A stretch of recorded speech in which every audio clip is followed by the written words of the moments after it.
Hello and welcome back. This is video number 7 and we're going to dive right in and talk about setting up your autoresponder series. So once you create a list, you need to set up an autoresponder within GetResponse. Now understanding how an autoresponder works is actually more important than understanding the technical parts. The technical is actually very easy. Understanding how an autoresponder works is crucial because then it doesn't matter if you're using GetResponse or any other service, this can actually cross different platforms, as long as you understand the concepts. Now, an autoresponder allows you to choose when you email your subscribers, the time zone, all of that. Now, a very common question that we have seen is when should you email your subscribers, or even how many times should you email your list? And while I can't give you an exact answer, I can say that it really depends on your audience. If you've done the proper demographic research and you understand somebody's typical day and all of that, then understanding when is the best time to email them is actually quite easy. Now, the beauty of GetResponse is that you can set it up to email them following the same time that they signed up, meaning you can catch them at the best time that they signed up. So let's say, for example, that one of your subscribers signed up on Wednesday at 3 p.m. What GetResponse will do is it'll actually detect that, and you could set that within your email autoresponder system and say, okay, email them every day at 3 p.m. or every week on Wednesday, 3 p.m. Now, you don't have to do that. You can actually set it up differently. You can set it up so that they receive an email every day, every other day, or once a day, and then you skip 2 days, and then you go 3 days. Or you could even set it up so that you only email them during Monday through Friday and you skip Sunday and Saturday. Now, the only time that you would want to do that is, let's say, for example, that you're a local business or you know that your audience is not going to be available during Saturday and Sunday. So that's why it's crucial to understand when your prospect is actually near the email, they're near their desktop, they're awake, they're not working, and all of that. And like I said, you can email them based on time zone, which is great if you are reaching people globally. That said, what we have found though across the board in different niches is that we found that 10 a.m. or even 10:30 a.m. is to be the best time to email. What we found is weekends are also awful.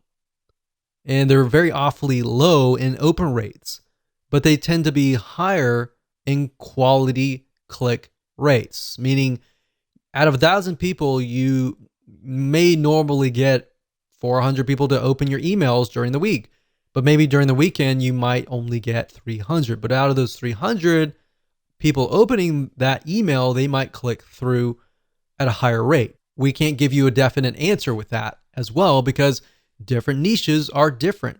Another thing we found is that Mondays tend to be low, and that typically is because people are coming off the weekend, they're tired, and they a lot of times don't really want to check their email. They have to check their email, but they may not really want to check their email, or they're catching up on things and they're really, really busy. But we found that often Tuesdays or Thursdays tend to have higher open rates. Now, if you want, you can go to Google and type in the best time to email your audience in a specific niche, and you might actually get that data. Because a lot of the email autoresponder services out there will actually collect this data and provide that to you. Like I said, at the end of the day, you don't really know.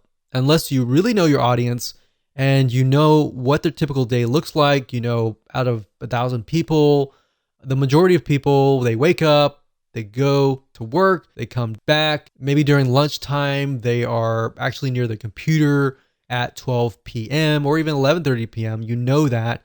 And you know that they come back home. The best time to reach them maybe 7:30 or 8 p.m. during their time. So that's why understanding their typical day and what that looks like is so crucial.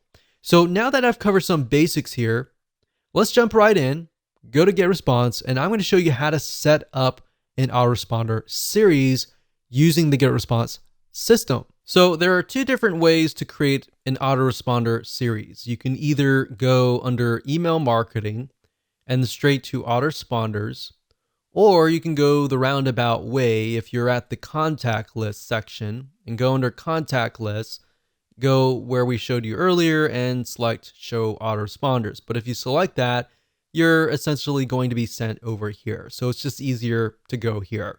But I wanted to show you that just in case you have a better idea on how to navigate GetResponse. So now that we're here, we can click Create New, and we're going to create a new autoresponder. So this was the new tests list 1. And we could call this like survival meal. So this is obviously for you and you alone. Now on the list, we have to connect the autoresponder to the list.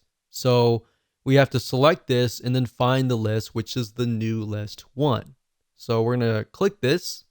And as you can see here, I went ahead and selected that. So you need to connect that too, otherwise it's not going to work. Now right here, this tells you when do you want the first message to be received. So after they confirm that they are indeed real and genuine, then the next thing is when do you want them to receive the email? Now, it's my recommendation that you immediately send them an email. So I would put day 0.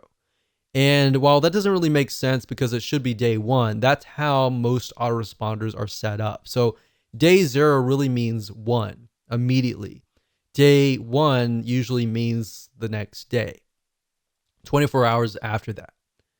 So that's that. You can send the message immediately with delay of. So if you select that, you could say, well, I want them to receive it maybe a couple hours later. So the way and the reason why you would need to do that is, let's say, for example, that you're a consultant and you get people signing up on your forms and you say to them like, okay, if once you sign up, we'll look through your details, and if you're legit, we'll start sending you emails, kind of deal. Or if it's a local business, you could specify that I only want to email on Monday, Tuesday, Wednesday, Thursday, Friday. We'll negate Saturday and Sunday. You could do that as well. So you could send immediately on these days and skip out on Saturday and Sunday. Now, if you're selling info products or software or anything that relies on emailing 24/7 and you don't really want to remove a certain day, you want to make sure that all the checkboxes are chosen. So now what we need to do is we can create the first email. So I'm actually going to dive further into this into the next video, but all you have to do is click create new email, and I'll create the first email here, and then we'll show you how to create the other emails in the future videos. But the message name is the name that will appear in the list of your messages. It's not going to be seen from your subscriber's point of view, but it's just there so that you know what that email is. So if we say survival kits email 1, and that's just for us, the subject, of course, will be different. That's something that your subscribers will see. So you definitely don't want to put the message name. So we could say something like welcome to survival. And then when you're done, you click on next. Now I don't want to cover too much because we're going to actually show you that in the next video.